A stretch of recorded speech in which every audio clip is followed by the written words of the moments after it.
Saudara, banjir yang sempat merendam sejumlah pemukiman warga di 3 kecamatan di Kabupaten Aceh Jaya sejak beberapa hari lalu sudah mulai surut. Warga yang sempat mengungsi ke rumah kerabat dan juga surau sudah kembali dan mulai membersihkan rumah masing-masing. Hingga hari ini, banjir yang melanda 3 kecamatan di Aceh Jaya yaitu Kecamatan Jaya, Sampoinit, dan Darul Hikmah sudah surut. Warga kini sudah pulang ke rumah dan sudah mulai membersihkan rumah mereka masing-masing. Ada 850 kepala keluarga atau sebanyak 2.666 jiwa yang terdampak dari banjir 3 kecamatan itu. Hingga saat ini, cuaca masih berpotensi hujan deras di Aceh Jaya.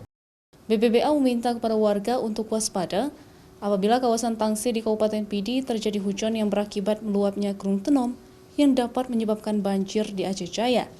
Informasi yang barusan kita terima dari Badan Penanggulangan Bencana Kabupaten Aceh Jaya, air sudah mulai surut dan masyarakat yang kemarin sempat mengungsi baik di Menasah dan juga di rumah tetangga terdekat yang mungkin lebih tinggi sudah kembali ke rumah masing-masing untuk membersihkan rumahnya.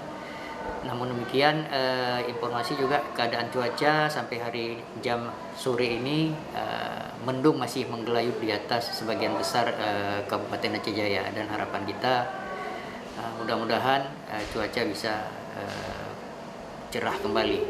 Sebelumnya, sejak Selasa pagi hingga Rabu dini hari, hujan deras yang terjadi di Aceh Jaya merendam pemukiman warga di 3 kecamatan.